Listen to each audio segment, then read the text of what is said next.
हर हर महादेव शंभु। प्रिय मित्रों बंधु, श्रीमन्नारायण, जय बाबा केदार, सुप्रभातम।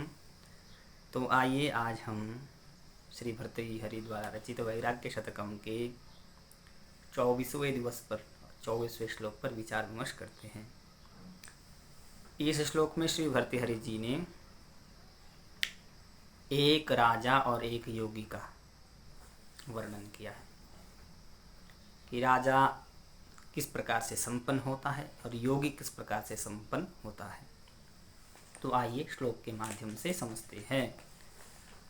त्वं राजा वयमप्युपासित गुरु प्रजाभिमानोन्नताः ख्यातास्त्वं विभवेर्यशांसि कवयो दिक्षुप्रतं वन्तिनः इत्थं मानदनातिदूरमुभयो रप्यावयोरन्तरं यद्यस्मासु पराङ्मुखोऽसि वयमप्येकान्ततो निःस्पृहाः। अर्थात त्वं राजा वयमप्युपपासित गुरु प्रजाभिमानोन्नताः। अर्थात एक सन्यासी राजा को कह रहे हैं कि सन्यासी राजा को कह रहे कि हे राजा, तू यदि राजा है और उच्च आसन पर बैठा है तो हम भी एक गुरु के रूप में प्राप्त ज्ञान और बुद्धि से श्रेष्ठ है। अर्थात तुम अपनी धन संपदा के कारण क्या हो, प्रसिद्ध हो, और हम अपने ज्ञान के कारण चारों दिशाओं में सम्मानित है। अतः हम दोनों में अधिक फर्क नहीं है। यदि तुम अभिमानवश हमसे मुख फेर बैठे हो तो हमें भी तुमसे कोई उम्मीद नहीं है।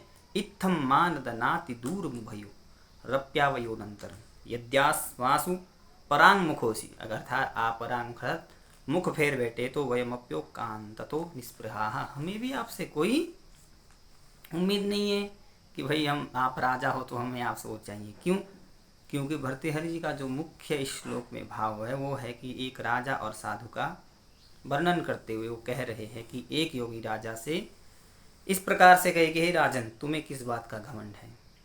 आपके पास जो राज्य है, यदि तुम धनी हो या बलवान हो या आपके पास बहुत खजाना इत्यादि है, जिसके कारण भाई राजा की जयकार किसके कारण, उसके बाद धन संपदा है, राज्य है, जिसके कारण तुम्हारी चारों ओर जय जयकार होती है और तुम भी उसमें कम नहीं हो, उस सम्मान को आप भी पाने चाहते हो। लेकिन हम भी आपसे कम नहीं है, तुमसे कम नहीं। यदि तुमने अपने धन का घमंड है, अभिमान है या स्वाभिमान है, तो हमें भी अपने गुरुदेव द्वारा प्रदत्त जो ज्ञान है, जिसके कारण हम भी चारों दिशाओं में क्या है, चर्चित है या सम्मानित है या पूजे जाते हैं, हमारे लिए तुम्हारे से ज़्यादा अंतर नहीं। अर्थात हम में और आप में कोई बहुत बड़ा अंतर नहीं है।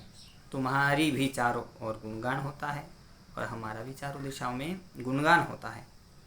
यदि तुम घमंडवश अपने को महान जानकर हमसे मुंह फेर लिए हो तो हमें भी तुम्हारी कोई आवश्यकता नहीं, कोई ज़रूरत नहीं है। हमें तुमसे कुछ प्राप्त नहीं करना है, यथार्थ कुछ चाहिए नहीं है, क्योंकि हमारे पास तो स्वयं ज्ञान रूपी सबसे बड़ा खजाना है, जो खजाना कहीं पर भी समाप्त नहीं होता है। चारों दिशाओं में हम कहीं भी जाए तो हमारे साथ रहता है। राज्य तो छीन भी सकता है, आप वयोवृद्ध हो जाए, आपके भुजाओं में बल ना रहे तो आपसे राज्य छीन सकता है, लेकिन हमारे पास जो ज्ञान है, जब तक हम हैं तब तक वो हमारा ज्ञान प्राप्त है। आगे भी जिन जिन शिष्यों को हमने बांटा है वो वृद्धि की ओर बढ़ता रहेगा। जय श्रीमन्नारायण, जय बाबा केदार, हर हर महादेव।